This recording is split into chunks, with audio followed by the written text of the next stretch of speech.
क्योंकि हमने आपने नरेश मीणा पे कई बार शो किए हैं। नरेश मीणा आप जनक्रांति यात्रा निकाल रहे हैं, लोगों से संपर्क कर रहे हैं। सचिन पायलट से उनकी खटास या कहें कि एक मनमुटाव मतलब बातचीत नहीं हो रही वैसी कर रहे हैं। लेकिन आज जब सचिन पायलट से पूछा गया तो पहले आपको सुनवा देते हैं उन्होंने क्या कुछ कहा सचिन पायलट ने उनकी यात्रा को लेकर, फिर जरा चर्चा करेंगे कि क्या ये पायलट का सॉफ्ट कॉर्नर है और क्या आने वाले समय में दोनों एक साथ दिख सकते हैं। पहले सर ये बयान सुनवाते हैं आपको।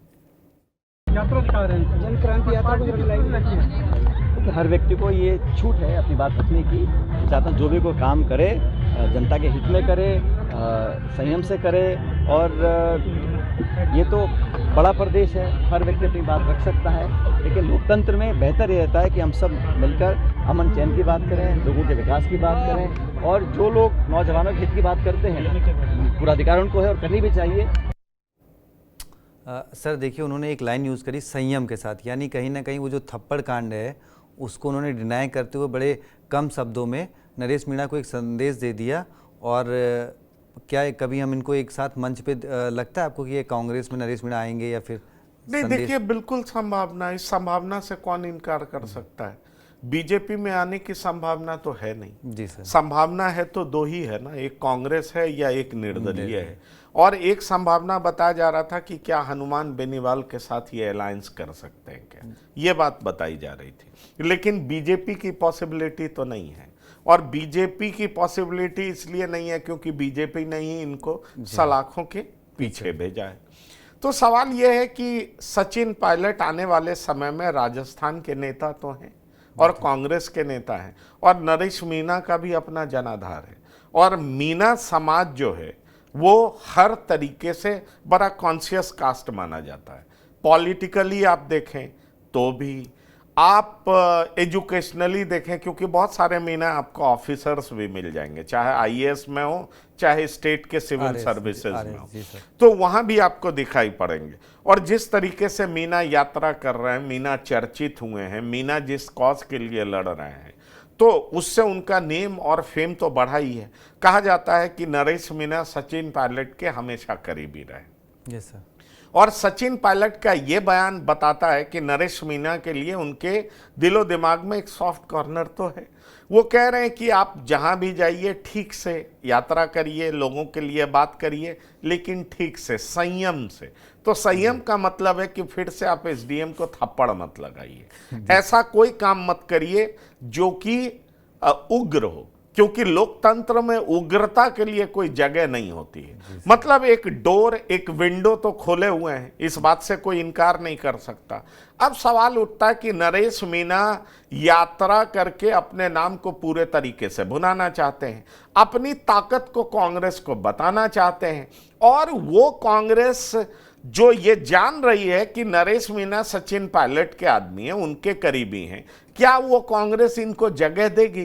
क्योंकि आपको बेहतर पता होगा कि कांग्रेस के कुछ नेता जो कि अशोक गहलोत के करीबी माने जाते हैं, उनकी भी मुलाकात नरेश मीणा से हुई है। दरअसल हुई है, ऐसा कहा जाता है। भरत सिंह कुंदन और बिल्कुल, भरत सिंह कुंदन समेत कई नेताओं की मुलाकात हुई है। अब सवाल है जो उपचुनाव होना है अंता।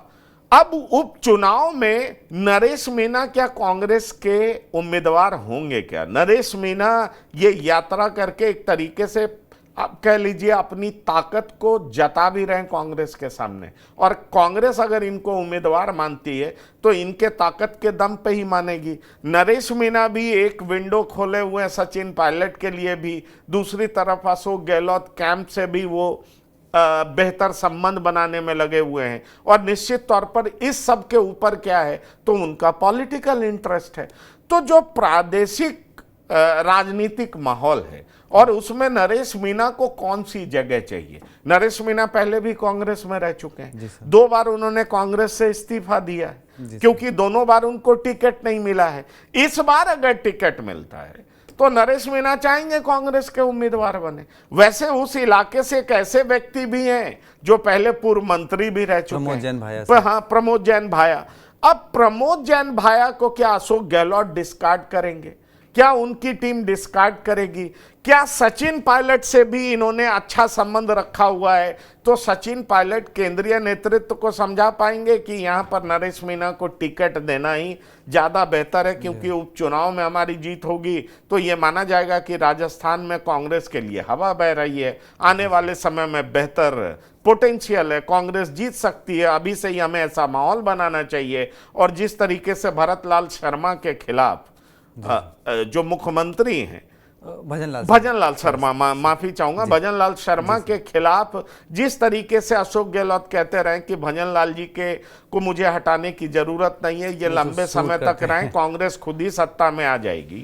तो उस मोमेंटम को बनाए रखने के लिए ये प्रयासरत तो कांग्रेस दिखेगी। इसलिए देखिए, नरेश मीणा की तारीफ में सचिन पायलट बहुत ज्यादा नहीं बोलते हैं, लेकिन उनके विरोध में भी नहीं बोल रहे हैं। नरेश मीणा भी कांग्रेस के दोनों कैंप से बेहतर संबंध बनाए हुए हैं, और पर्पस एक ही है कि नरेश मीणा अंता से क्या चाहते हैं? टिकट चाहते हैं, और वो भी चाहते हैं कांग्रेस से। अब ऐसा हो पाएगा ये देखना दिलचस्प होगा, क्योंकि राजनीति में बहुत कुछ साफ साफ प्रेडिक्ट करना अक्सर सही नहीं होता, क्योंकि टिकट के दावेदार कई हैं, वहां उपचुनाव है। देखिए आने वाले समय में क्या होता है। बिल्कुल सर, तो चलिए इंतजार करते हैं नरेश मीणा, क्योंकि अपनी यात्रा रखे हुए नंगे पैर वो चल रहे हैं। सचिन पायलट का सॉफ्ट कॉर्नर उनके बयान से झलकता है।